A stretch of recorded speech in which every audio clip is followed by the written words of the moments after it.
We're continuing our series on long-term athletic development. Now, up to this point, we've talked about the earlier years, from 0 all the way up to about 10 years old. Today, we're going to be discussing probably the most pivotal age or ages for developing that effective base. That's your athletes from 9 years old all the way to 16. Talking about long-term athletic development with Charlie Merlot today on the Personal Edge Fitness Podcast. Welcome to the Personal Edge Fitness Podcast with Garrett Williamson. Health, wellness, exercise, nutrition, and a whole lot more. Got questions? Call us and leave a message at 251-278-EDGE or message us at Personal Edge Fitness on Facebook and Instagram, at Team PE on Twitter, or personaledgefitness.com. Good day and welcome to the Personal Edge Fitness Podcast. I'm Garrett Williamson, president of Personal Edge Fitness. Thank you so much for joining us today for another installment in our long-term athletic development program. Now, my specialist on that, and since I keep messing up the words, obviously is Charlie Merlot. Charlie, welcome back to the show. It's good to be back. Glad to have you, man. And we appreciate the comments we've had about this. And we've actually had some of our current members and also some of our incoming members that have heard the podcast and have been very interested in the different steps we're talking about. Now, we've got this one. We've got one other that we're going to be doing, kind of capping this off in next week's podcast. But listen, if you missed any of them, just Google Personal Edge Fitness Podcast. Anywhere that you listen to podcasts, you can go on our Facebook page and find it. But you can go back and listen to any of the episodes, or welcome to call us, and we'll be more than glad to send you the podcast you need or help you understand the different level where your particular athlete may be. To get in touch with us, you can call us at area code 251-278-3343. That's 251-278-EDGE, E-D-G-E. Pretty cute, huh? You can also reach out to me at Garrett, G-A-R-R-E-T-T, at personaledgefitness.com. And of course, that's our website and our Facebook page. Hit me up on Twitter at Team PE. Okay, Charlie, you and I sit there and spend time going over this and talking about how we want it, because I'm learning a lot about this myself. Mm-hmm. It's fascinating because it's taken an athlete from basically nothing to all the way up to the correct way to lead them to be a success at sports. Yeah. In fact, you talked about the dangers of that. Dr. Andrews mentioned. Just a quick rehash on this. Mm-hmm. Yeah, so we covered active start and fundamentals on the last podcast, and basically what we went over is the importance of developing physical literacy, and that we hammered that through the whole podcast, and we got some good response from a lot of our clients just talking about physical literacy. And what that is really just having an understanding of the movements you're doing and what muscles are activating throughout that movement. And so our role as trainers and coaches is to help the client understand. And we said some ways we can do that is through cueing and progressions and regressions. Give them a quick example of, I know one I use as far as cueing, but that's basically what a trainer does. But it's explaining basically, okay, you're moving this weight up and down, but what's going on? How are you firing the muscle? And you also, there's one you use for balance, which is really cool. Yeah, this one really helps a lot, and it's very, very simple. But a lot of times, see a client having some trouble with a single leg exercise and balance, and they might not feel very stable on their foot. And then I'll let them try to figure it out for themselves, and then I'll say, just try really sticking your big toe into the floor and really pushing that big toe. And then they try that, and as soon as they initiate the movement, I mean, it's like they've done it a million times, and their balance is instantly better. And that it helps turn on the glute muscle and just really focus on anchoring your foot to the floor. That's the big thing about cueing, like he's talking about. He's talking about those different muscles firing. You actually start making that mind-body connection, begin understanding, okay, what muscles are activating. Mm-hmm. I use that with swimmers all the time, learning how to activate their lat, then they can actually feel it when they're pulling their hand through the water. So, exactly. But you called this, the stage that we're talking about today, you called this the most pivotal age as far as developing learn to train. Mm-hmm. Tell us about it, man. Learn to train, and the other one we're going to go over is train to train. It's probably my favorite developmental stage. It's what I'm most passionate about because, like we said, this is when you really focus on developing those fundamental movement skills. And what I like to say, and something that I heard from a famous powerlifting coach, Louis Simmons, he said, a pyramid is only as tall as its base. That really hit home with me. So meaning... Bring that home for us. I follow you. I like the phrase. If you have a narrow base, you can only go so high. And so the wider you build your base, the higher, more potential you have to grow. And with that, and this learn to train stage, the fundamental movement skills that we begin to establish establish in the active start and the fundamentals should be further developed. And so basically, an athlete's full potential could be compromised if they don't continue to develop those fundamental movement skills in the learn to train stage. That's what you're talking about as far as the pyramid was concerned, is making sure that you've got a good foundation, just like building a house.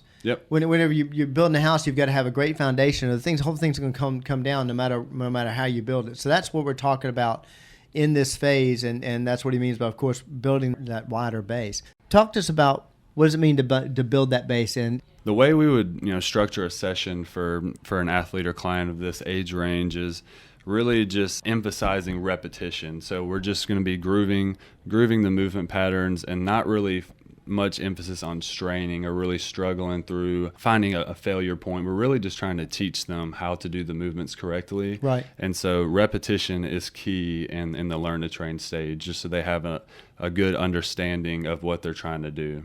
Okay, going back to the physical literacy, we talked about in the last podcast, understanding what the body is doing, and now I like this repetition thing. You want to basically want to understand the basic movements, make sure you're doing them correctly, because if not, that's what you mean by messing up the base. How many kids do we see come in here? They've worked out at school, they've been training in a gym at school, whatever. They come in and work out with us, and how many times do you have to undo what's been done? And that's, an issue you can see is, if they learn it the wrong way first, then you might have to go back and start from square one and try to rebuild. And so going back to the repetition thing, came across something a while back and it really hit home with me, and it had to do with the process of human learning, and it's John Wooden's 8 laws of learning. And so the first one is going to be explanation. So verbally explaining how to do something, and then you're going to go into demonstration. So you're going to show them how you would do it. They're watching you do the movement. And then imitation. So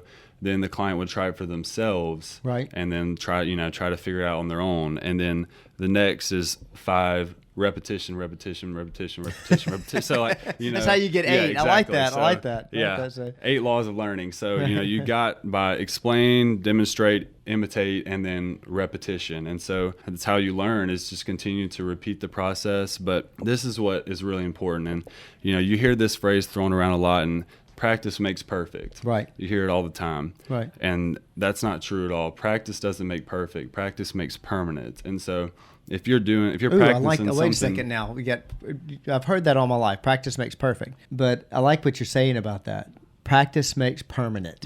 Practice makes permanent. So if you're practicing something incorrectly, then all you're doing is ingraining that incorrect pattern in your head. And so and you see it all the time. If you do something the wrong way for years and years, and then that's where different imbalances and things that we see from our adult clients, it's just a compound effect of them doing it the wrong way for a long time. And so that's where practice is important, definitely, but practicing the right way, and that's where when we come in and ensure that they're doing it the correct way. Sure.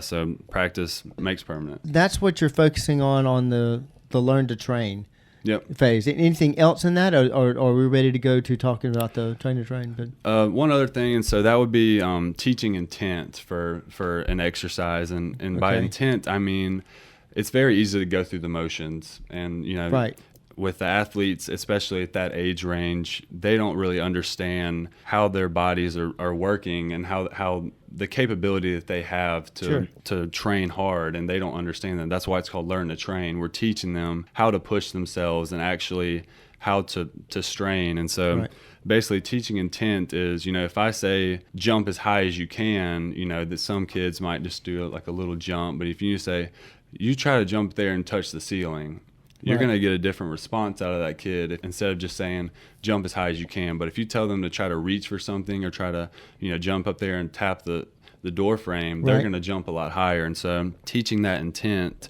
there's different ways to do it, but that's just another way to establish that base of learning to train. That makes sense. That's putting it in a way they can understand it. Yeah. I'll never forget a track athlete. She was very, very, very goal-oriented. She was very driven. She was goal-focused, and her coach didn't pick up on that. Great coach. I know him personally, nothing against him. She would ask him, give me some times to hit. Give me some, I need some, and he would say, well, just run as fast as you can. But as soon as he gave her, well, look, you're probably in this round, whatever, she hit it. And so again, understanding. But is that all you mean by that? I mean, there's as far as the intent is concerned, does that go also into like lifting, what have you? So yeah, I mean, so even with lifting, I mean, there's different cues you can give an athlete, make them just go a little bit harder. And so I mean, with the squat, if you tell them, I want you to move the bar faster, and so if they're moving like a heavier weight, they might not really be moving it faster, but it's the thought process of, I'm trying to move this faster, and in that way they're producing more force. They might not be actually moving it faster, but their muscles are having to work harder and having to strain harder. Kind of becoming a little more explosive. Exactly. What have you. So this goes into different things, different cues that I've used where I've had people like, trying to engage their lat by pushing the elbows down and also driving, like trying to drive your chest through the bar at the top. So that's a form of cueing.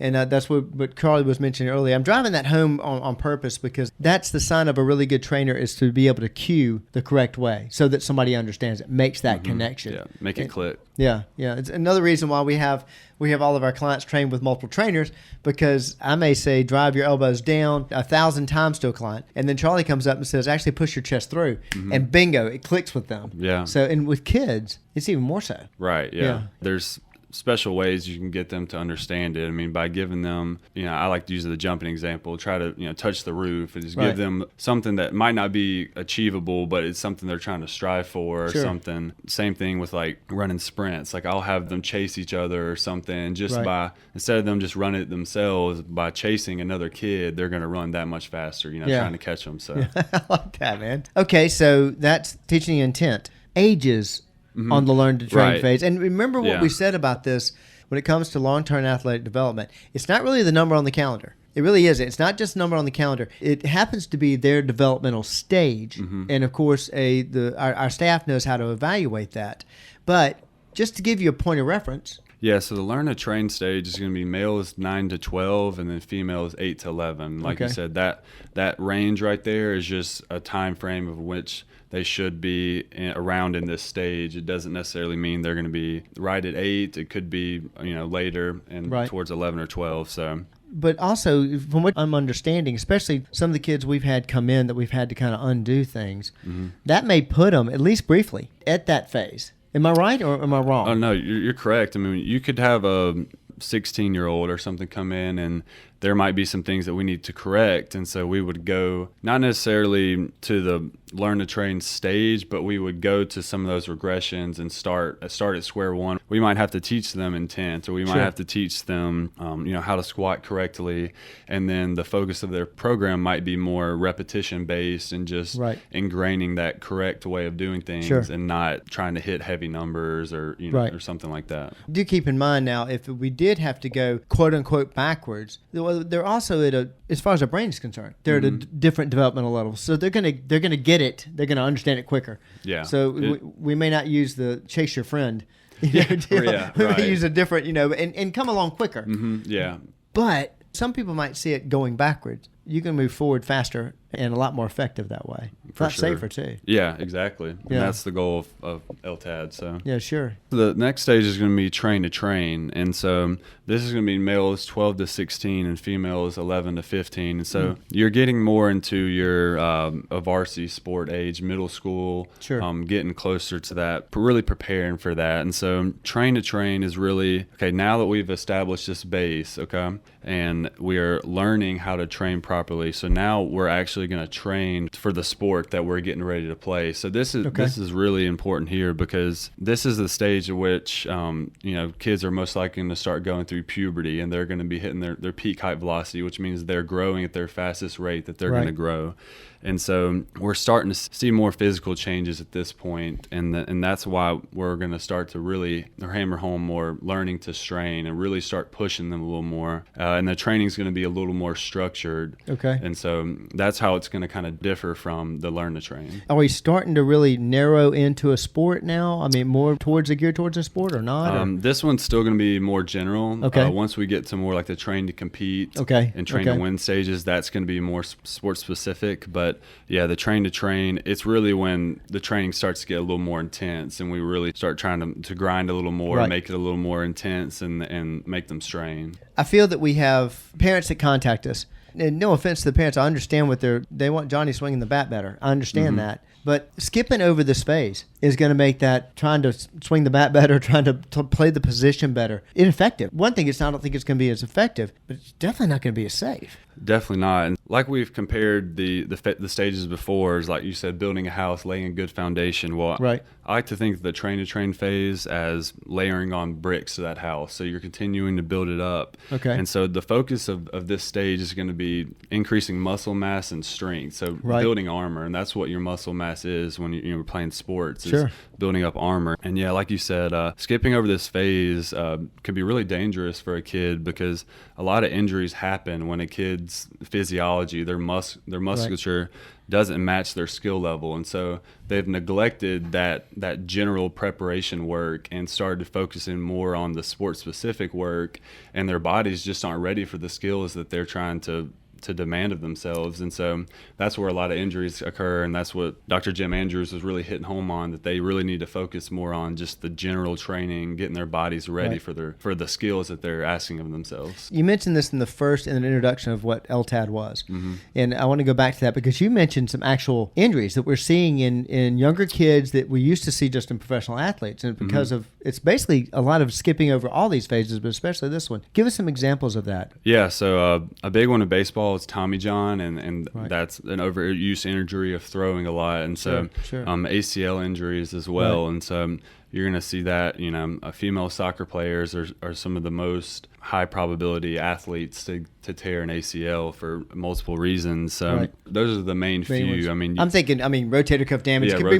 pretty much any joint. Yeah, any soft tissue injury, really. Hamstring pulls. That a lot of that has to do with just overuse, and their bodies aren't physically ready for the demand they're trying to get. We're beating the heck out of that on purpose because yes, we want to develop athletes, and we've done that. We've got 20 scholarships to our name, and we're very proud of that. But developing them the safe way, developing them for life, is something that is very important to us. But continue on with the train for trains. Strength is the mother of all qualities, and I've heard that said before, and I really had to think about it. What does that mean? That should be like over your front door. Exactly. It's like something I should hang up in my locker. Exactly. I think Hunter has it over his front door. I'm sure he does. So yeah, he probably looks at it a lot. No, but no, you think about it. Whenever you sprint, jump, throw, you're overcoming inertia. And what do you have to do to overcome inertia? It's getting stronger, be able to produce more force. And so a lot of people, they miss the point when you really have to focus on building a base before you can specialize. Right. And so, building up that strength and increasing muscle mass is one of the key ways that we can do that in this train-to-train stage. Okay. Another thing to think about with athletes at this age is a surplus of strength has the possibility to trump superior technique. So, okay, wait a second. A surplus of strength has the ability to trump a superior technique. Explain that. What I mean by that is, and especially at the intermediate level, it's often overlooked. And so, for an example, let's say, an athlete comes up to a football coach and he's like, "Coach, I'm putting the perfect block on him, but he still just keeps bull rushing through me. He keeps, knocking me off my feet." And, he's like, "I'm doing the technique you showed me to do, and this kid's doing it perfectly." But the fact of the matter is, he's going up against a kid twice his size and twice as strong, and the other kid might not have the best technique, but he's stronger, he's bigger, he's faster. And so the intermediate level, it shows itself more than where you would be at the professional level, and everybody's physically elite, and that's where your technique comes into more importance. I know this is a phase that a lot of people want us to get to because a lot of that other stuff is developmental, but this is still developmental. We're building that, like you say, that strong second phase foundation. Let's call it. So yeah, exactly. What else is parts of that? What else are we missing here? Or are we? Another thing to touch on would be something called minimum effective dose, and so minimum effective dose is basically establishing a point of training where you basically, if you hit a certain limit, you're only doing more damage, and so you can only do so much good. And then it's kind of like the more is better attitude, where more is not always better. So it's the same in training. If you keep on doing more workouts and you're working out like you said, 8 days a week, Yeah. trying to just keep on going, then it's not always going to end up better for you. And so could be spinning your wheels or could be doing damage. Right. And so that's what it's called, point of diminishing returns. And so, you hit a certain plateau where, you're going to see improvements. But then, if you keep going past that, it's going to actually hurt you. Okay. And so for us as, trainers, it's important for us to be able to recognize, when an athlete comes in and they might be beat from practices outside of here or another workout at school, and so we have to be able to recognize that and say, all right, like we need to dial it back a little bit and maybe not focus as much on straining today or really pushing it hard. So, and that just comes with experience and just being able to recognize that as a trainer. We've gone through the repetition phase where we've got those basic movements down, we're doing them correctly. Now we're starting to really this is the building strength phase, the real big building strength phase. And I like the way you're spending time in this phase, not only to build the strength, but find that sweet spot of frequency, intensity, time. Which is the key to fitness is frequency, intensity, and time. And not going overboard.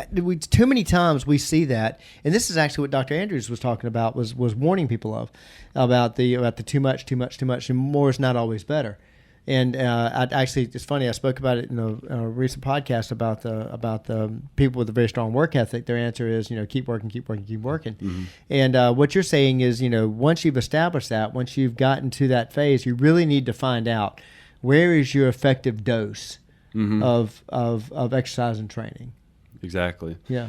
And so, but yeah. And that covers it for the learn to train and train to train. And moving on to next week, we said we're going to cover the train to compete and train to win. And so that's really getting into your varsity sports and collegiate professional, when you've trained, you built this base, and then now you're actually playing for when wins and losses they mean more. And so we're going to get into that next week. And then also the Active for Life. And about to say, because this is the one I wanted to get to. I can't wait to get to, because what about the rest of us? Right, and that's, the majority of people listening and the people we're trying to reach is that when sports are over, that's the goal, Active for Life. And how do we get to that? And we're gonna touch on that next episode. And he says, I should say if sports ends.